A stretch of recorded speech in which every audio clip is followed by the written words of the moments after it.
Assalamualaikum warahmatullahi wabarakatuh. Perkenalkan, nama saya Ramli Hasanuddin. Saya salah satu mahasiswa dari STI Gici Bogor. Sebelumnya saya ucapkan banyak terima kasih kepada teman-teman semua yang telah menonton video saya. Dan terima kasih banyak juga kepada dosen pengampu saya yang telah mengajari materi brand management ini.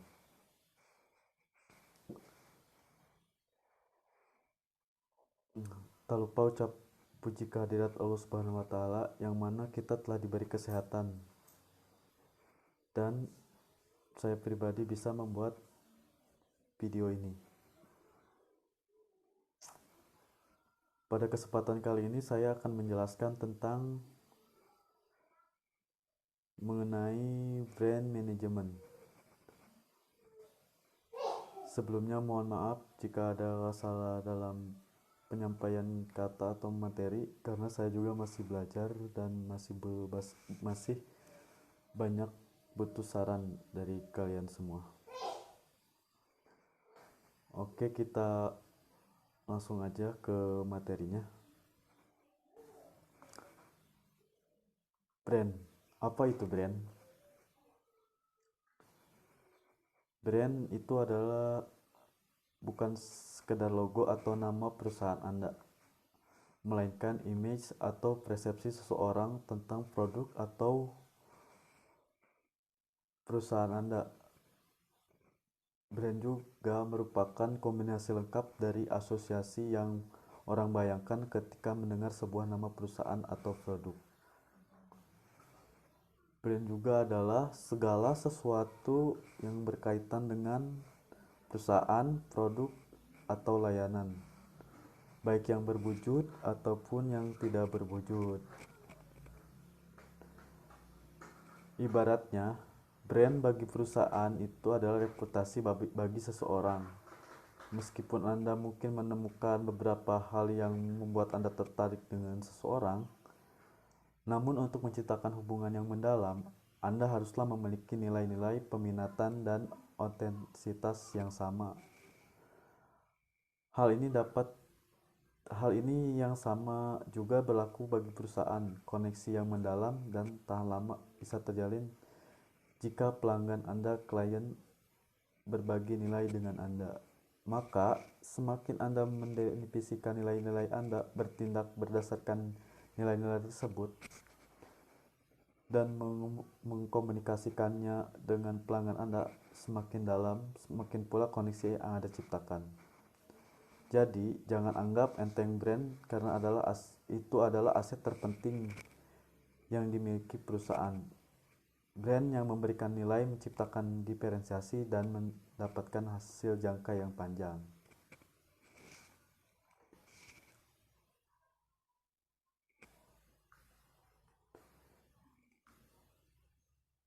Ada beberapa elemen brand equity. Ada 4 elemen. Pertama adalah brand loyalty, yang kedua adalah brand awareness, yang ketiga perceived quality, dan yang keempat adalah brand asosiasi. Mari saya akan jelaskan satu persatu. Yang pertama adalah brand loyalty. Brand loyalty itu merupakan suatu kondisi di mana pelanggan yang melakukan pembelian secara berulang terhadap brand atau merek Anda, membangun kepercayaan terhadap brand Anda dan konsisten menggunakan brand Anda serta tidak peduli dengan apapun yang ditawarkan oleh pesaing. Contohnya kayak gini. Ketika pelanggan mendatangi suatu toko untuk membeli produk dengan merek yang Anda, namun pada toko tersebut tidak dapat ditemukan brand yang Anda dimiliki, ia akan terus memilih pulang dan tidak mencari alternatif produk dari brand lain.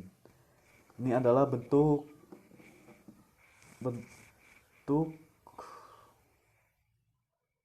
brand loyalty yang sesungguhnya. Untuk mendapatkan loyalitas pelanggan dari brand yang Anda miliki, Anda harus bisa melibatkan kekuatan emosional pelanggan yang bisa Anda dapatkan dengan membangun hubungan yang baik dengan semua pelanggan yang Anda miliki. Itu maksud dari brand loyalty. Nextnya ada tingkat loyalitas merek. Yang pertama adalah switcher, yang kedua habitual buyer, yang ketiga satisfied buyer, yang keempat likes the brand, yang kelima adalah committed buyer. Saya akan jelaskan satu persatu ya.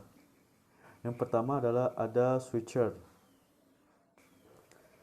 Switcher ini adalah pelanggan yang berada pada tingkat loyalitas ini dikatakan sebagai pelanggan yang berada pada tingkat paling dasar. Semakin tinggi frekuensi pelanggan untuk memindahkan pembeliannya dari suatu merek ke merek-merek yang lain mengindikasikan mereka sebagai pembeli yang sama sekali tidak loyal atau tidak tertarik pada merek tersebut. Yang artinya switcher ini adalah pelanggan yang berpindah-pindah gitu ya. Terus yang kedua adalah habitual buyer. Habitual buyer ini pembeli yang bersifat kebiasaan. Pembeli yang berada tingkat loyalitas ini dapat dikategorikan sebagai pembeli yang puas dengan merek yang mereka konsumsinya, atau setidaknya mereka tidak mengalami ketidakpuasan dalam mengkonsumsi produk tersebut. Pada tingkatan ini, pada dasarnya tidak dapat alasan yang cukup untuk menciptakan keinginan untuk membeli merek produk yang lain atau berpindah-pindah merek, terutama jika peralihan tersebut memerlukan usaha, biaya maupun berbagai untuk permodalan lain. Jadi dapat disimpulkan bahwa pembeli ini membeli sesuatu merek berdasarkan atau kebiasaan di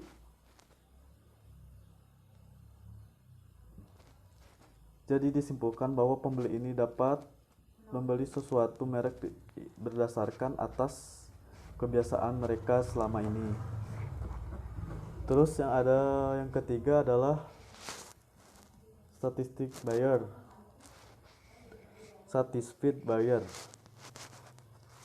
Satisfied buyer yang artinya menyukai merek. Mohon maaf. Pembeli yang puas dengan biaya peralihan. Pada tingkatan ini mereka masuk dalam kategori meski puas bila mereka mengkonsumsi merek tersebut.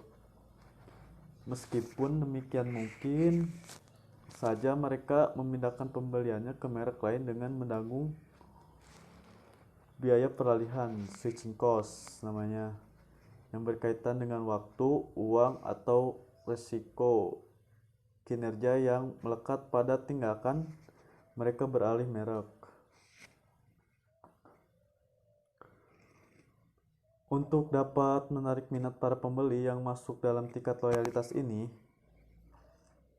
maka para pesaing perlu mengatasi biaya peralihan yang harus ditanggung oleh pembeli yang masuk dalam kategori ini dengan menawarkan berbagai manfaat yang cukup besar sebagai kompensasinya. Itu sebutannya switching cost loyal. Terus ada juga yang keempat adalah like the brand. Like the brand itu artinya menyukai merek. Pembeli yang termasuk dalam kategori ini merupakan pembeli yang sungguh-sungguh menyukai merek tersebut. Pada tingkatan ini dijumpai perasaan emosional yang berkaitan dengan merek. Rasa suka pembeli saja didasari oleh asosiasi yang terkait dengan simbol, rangkaian pengalaman dalam penggunaan sebelumnya, baik dalam pribadi maupun oleh kerabatnya, ataupun disebabkan oleh kesan kualitas yang tinggi. Meskipun demikian, seringkali rasa suka ini merupakan suatu perasaan yang sulit diidentifikasikan dan ditelusuri dengan cermat untuk dikategorikan dalam sesuatu yang spesifik. Terus yang kelima adalah committed buyer. Ini merupakan yang paling top ya tingkatannya. Committed buyer itu yang artinya pembeli yang komit. Pada tahap ini merupakan pelanggan yang setia. Mereka memiliki suatu kebanggaan sebagai pengguna suatu merek dan bahkan merek tersebut menjadi sangat penting bagi mereka dipandang dari segi fungsi maupun sebagai suatu ekspresi mengenai siapa sebenarnya mereka. Pada tingkatan ini, salah satu aktualisasi loyalitas pembeli ini ditunjukkan oleh tindakan rekomendasi yang mempromosikan merek tersebut kepada orang lain. Itu penjelasan dari tingkat loyalitas merek. Terus next tahapan brand loyalty. Satu, cognitive loyalty. Yang kedua, affective loyalty. Yang ketiga, quantitative loyalty. Yang keempat adalah action loyalty. Saya akan jelaskan satu persatu. Yang pertama itu adalah cognitive loyalty. Cognitive loyalty ini merupakan tahapan loyalitas konsumen di mana konsumen mengutamakan informasi terkait dengan atribut brand, produk, atau jasa. Konsumen yang berada dalam tahapan ini anggap masih belum kuat atau memiliki peluang untuk beralih ke brand, produk, atau jasa lainnya. Terus yang kedua adalah affective loyalty. Affective loyalty ini merupakan tahapan yang dapat dihubungkan dengan emosional konsumen. Konsumen dapat loyal pada merek atau produk dengan alasan mereka menyukai produk tersebut karena brand produk tersebut dapat memuaskan kebutuhan mereka atau mereka merasa puas. Terus next yang ketiga adalah quantitative loyalty. Quantitative loyalty ini tahapan di mana loyalitas yang memiliki konsumen telah menunjukkan mereka memiliki komitmen untuk membeli barang secara berulang terhadap brand atas dasar pengalamannya sendiri. Terus konsumen sudah merasa bahwa brand tersebut merupakan brand terbaik karena mereka telah memenuhi atau memuaskan kebutuhan mereka. Terus yang keempat adalah action loyalty. Pada tahap ini, loyalitas dipertahankan oleh komitmen dan inertia karena pada tahapan ini konsumen merasa tidak ada brand lain yang lebih baik dari brand yang dia sukai. Terus next, terus ada beberapa fungsi brand loyalty. Yang pertama adalah mengurangi biaya pemasaran. Loyalitas merek sangat terkait dengan biaya pemasaran, di mana biaya yang dibutuhkan mempertahankan pelanggan lebih murah dibandingkan dengan mendapatkan pelanggan yang baru. Dengan biaya pemasaran yang murah, bila produk telah memiliki loyalitas merek. Terus yang kedua adalah meningkatkan perdagangan atau penjualan. Loyalitas yang tinggi terhadap sebuah merek dapat ditingkatkan penjualan serta memperkuat keyakinan serta perantara pemasaran. Di sini, pembeli akan membeli suatu merek atas berdasarkan kebiasaan mereka selama ini. Gitu ya. Yang ketiga adalah menarik minat pelanggan baru. Hal ini bisa dikarenakan banyaknya pelanggan mereka sehingga tidak puas pada merek sehingga mereka berpindah. Di samping itu, pelanggan yang puas akan merekomendasikan merek kepada orang terdekatnya sehingga dapat menarik pelanggan baru.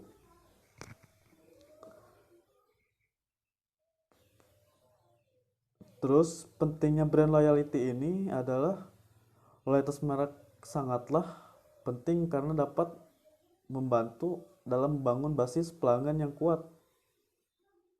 Jadi gitu ya.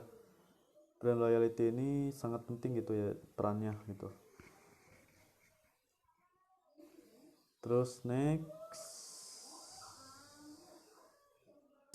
Brand awareness. Brand awareness adalah tingkat kesadaran konsumen terhadap suatu perusahaan. Kesadaran merek atau brand awareness itu merupakan kemampuan konsumen dalam mengenali suatu brand dari nama, gambar, logo, dan slogan yang dipromosikan oleh brand tersebut. Kondisi ini sangat mempengaruhi konsumen untuk memilih dan membeli produk. Itulah mengapa brand awareness ini sangat penting yang harus dibangun untuk mendapatkan lebih banyak konsumen. Dengan mengenal sebuah brand, konsumen akan selalu ingat dalam ketika sedang mencari produk sejenis, ingatan akan brand tersebut akan muncul. Next, piramida brand awareness. Brand awareness ini awareness memiliki beberapa tingkatan dari tingkat yang paling rendah sampai tingkatan yang paling tinggi, yaitu top of mind, yang digambarkan pada sebuah piramida brand awareness dari rendah sampai tingkat tertinggi. Ini adalah gambar piramidanya. Yang paling bawah itu adalah tidak mengenali merek atau disebut juga unaware of brand. Unaware of brand ini merupakan tingkat paling rendah dalam piramida brand awareness, di mana konsumen tidak menyadari adanya suatu brand. Terus ada pengenalan merek, disebut juga dengan brand recognition, merupakan tingkat minimal brand awareness, di mana pengenalan suatu brand muncul lagi setelah dilakukan peringatan kembali lewat bantuan. Terus yang ketiga itu pengingatan kembali merek yang disebut dengan brand recall. Brand recall ini adalah tingkat kembali brand tanpa bantuan. Terus yang paling atas adalah puncak pikiran, top of mind. Adalah brand yang disebutkan pertama kali oleh konsumen atau pertama kali muncul dalam benak konsumen. Banyak lah ya, seperti air mineral, pasti itu Aqua ya, yang pertama di benak konsumen itu. Atau brand tersebut merupakan brand utama bagi mereka berbagai brand yang ada dalam benak konsumen. Terus nextnya adalah ada strategi meningkatkan brand awareness ini. Yang pertama adalah iklan konvensional. Yang dimaksud dengan iklan umumnya seperti hard selling dan melalui media konvensional seperti televisi, radio, reklame, dan lain-lainnya. Terus yang kedua, media sosial, itu banyak lah ya media-media sosial yang zaman sekarang. Yang ketiga adalah konten marketing. Strategi ini masihlah sangat pilihan yang fresh di tengah masyarakat yang jemu pada iklan. Ciri utama konten marketing ini ialah di mana merek menjadikan konten yang memiliki nilai, baik itu informasi atau hiburan bagi audiensnya. Seperti ya artis gitulah ya, endorse. Terus mengadakan event, bisa jadi adalah sebuah ajang promosi untuk memperkenalkan merek-merek Anda, misalnya untuk peluncuran produk atau promosi produk baru. Terus yang kelima adalah berkolaborasi dengan bisnis lain yang menargetkan persona pelanggan yang sama seperti Anda, namun tidak bersaing secara langsung. Terus yang keenam adalah memberikan merchandise, merupakan salah satu cara untuk berterima kasih pada pelanggan atas kontribusi mereka pada bisnis. Anda yang memiliki. Dan tentu saja mereka merupakan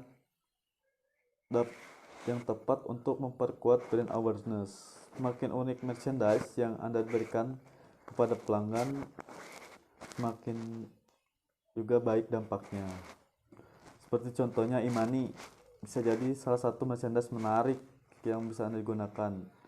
Buatlah desain Imani tersebut dengan sebaik mungkin untuk memancing atau memberi nilai unik penerima merchandise untuk mengupdate-nya di media sosial. Terus next, perceived quality. Pengertiannya menurut Durianto, persepsi kualitas sebagai persepsi pelanggan terhadap seluruh kualitas atau keunggulan produk atau jasa layanan terkait dengan apa yang diharapkan produk. Perceived quality ini dapat didefinisikan sebagai persepsi pelanggan mengenai kualitas atau keunggulan secara keseluruhan dari produk atau jasa sehingga dengan tujuan yang telah ditetapkan relatif terhadap alternatif. Terus keuntungan persepsi kualitas itu memiliki 5 keuntungan. Yang pertama adalah alasan membeli. Alasan membeli adalah persepsi kualitas sebuah merek dapat memberikan alasan penting untuk membeli. Hal ini dapat mempengaruhi konsumen untuk memilih merek yang mana harus dipertimbangkan dengan selanjutnya mempengaruhi merek yang dapat dipilih. Terus yang kedua adalah diferensiasi. Karakteristik yang vital dan sebuah merek adalah posisinya dalam dimensi kesan kualitas. Tidak ada harga optimum. Yang keempat, meningkatkan minat distributor. Yang kelima adalah persuasan merek. Meningkatkan minat distributor ini adalah hal sangat penting untuk membantu perluasan distribusi. Terus yang kelima, perluasan merek. Perluasan merek sangat kualitas dapat dieksploitasi dengan cara memperkenalkan berbagai perluasan merek, yaitu dengan membangun merek tertentu dalam kategori produk baru. Terus nextnya adalah jenis persepsi kualitas. Ini menurut dimensi persepsi kualitas dibagi 7 ya. Yang pertama itu ada kinerja. Kinerja itu melibatkan berbagai karakteristik operasional utama. Terus pelayanan. Pelayanan menggambarkan tentang kemampuan untuk memberikan pelayanan pada produk tersebut. Terus yang ketiga ada ketahanan. Ketahanan ini mencerminkan umur ekonomis dari produk. Terus yang keempat ada keandalan. Keandalan ini konsistensi dari kinerja yang dihasilkan produk dari suatu pembelian ke pembeli yang lain. Terus yang kelima ada karakteristik. Karakteristik ini tambahan dari produk, fitur, di mana penambahan ini digunakan sebagai pembeda ketika dua merek terlihat sama. Terus yang keenam adalah kesesuaian spesifikasi terkait dengan kualitas proses manufaktur sesuai dengan spesifikasi yang telah ditentukan. Terus yang terakhir, yang ketujuh, hasil. Hasil ini memiliki kecenderungan pada kualitas yang dirasakan.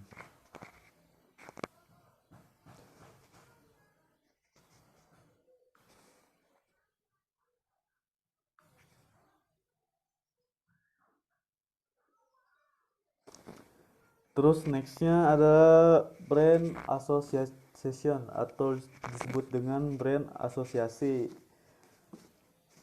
Merupakan ini konsep, emosi, objek, ataupun gambar yang melekat pada suatu brand di benak seseorang. Setiap perusahaan yang telah memproses dan menghasilkan suatu produk melalui proses tertentu dikemas dan diberikan nama yang biasanya mencerminkan citra produk tersebut. Misalnya produk kendaraan bermotor identik dengan merek Honda, produk pompa air identik dengan Sanyo, terus produk Nissan identik dengan merek Indomie, dan lain-lain. Minuman juga dengan identik dengan air mineral, itu Aqua.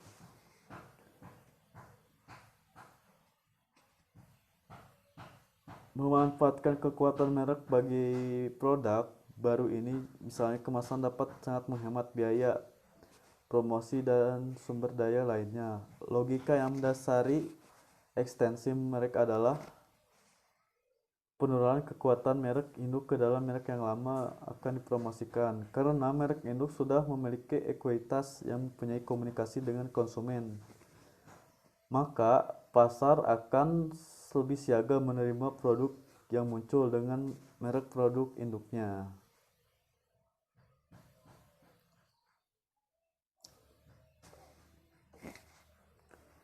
Terus fungsi dari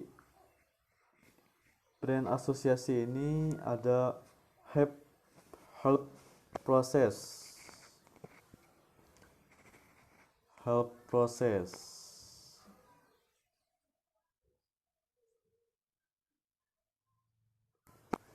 Help process ini yang artinya membantu proses penyusunan informasi. Asosiasi dapat menyajikan ringkasan dari berbagai fakta dan spesifikasi, karena tanpa ringkasan ini akan menyulitkan konsumen dalam mengakses informasi serta dalam proses pembelian. Terus yang kedua adalah diferensiatif, yang artinya membedakan. Suatu asosiasi dapat memberikan landasan yang penting bagi upaya pembedaan suatu merek dengan merek lain.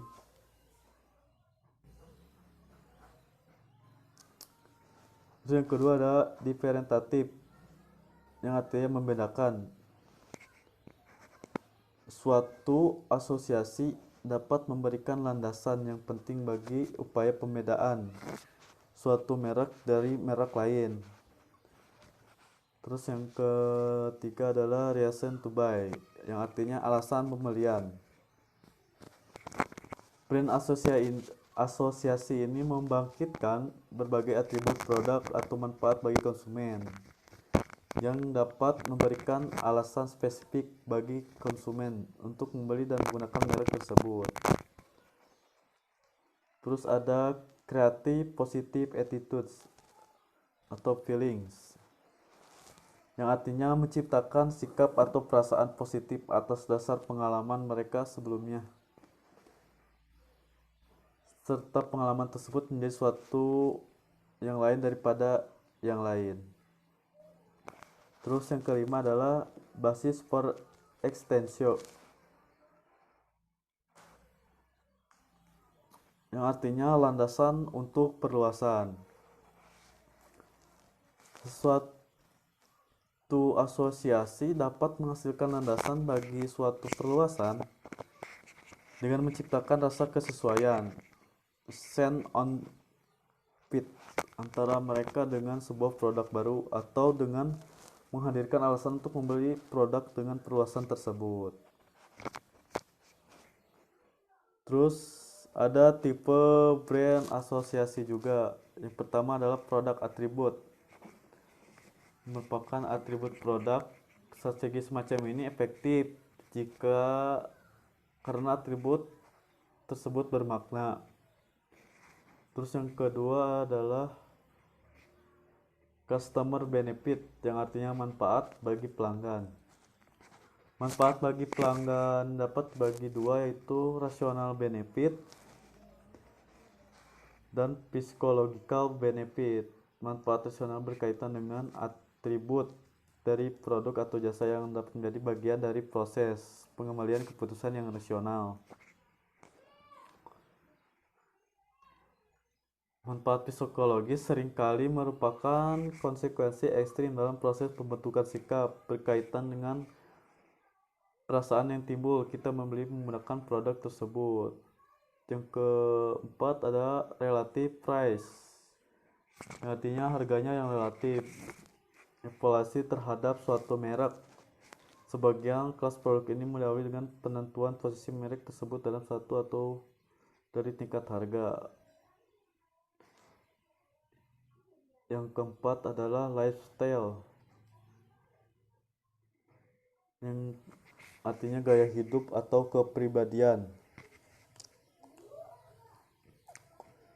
Asosiasi sebuah merek dengan sesuatu gaya hidup dapat dilihat sebagai asosiasi para pelanggan mereka tersebut dengan aneka kepribadian dan karakteristik gaya hidup yang hampir sama. Terus ada selebriti atau person, yang artinya orang terkenal atau hayala. Mengaitkan orang terkenal atau artis dengan sebuah merek dapat mentransfer asosiasi kuat yang dimiliki oleh orang terkenal ke merek tersebut. Terus yang terakhir adalah application, yang artinya penggunaan. Pendekatan ini adalah dengan mengasosiasikan sebuah merek tersebut dengan suatu penggunaan atau aplikasi tertentu.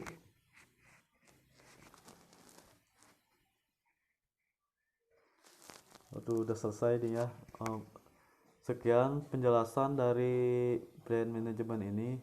Mohon maaf jika ada salah kata atau salah dalam menerangkan materi ini. Mohon maaf ya. Sekian dari saya. Wassalamualaikum warahmatullahi wabarakatuh.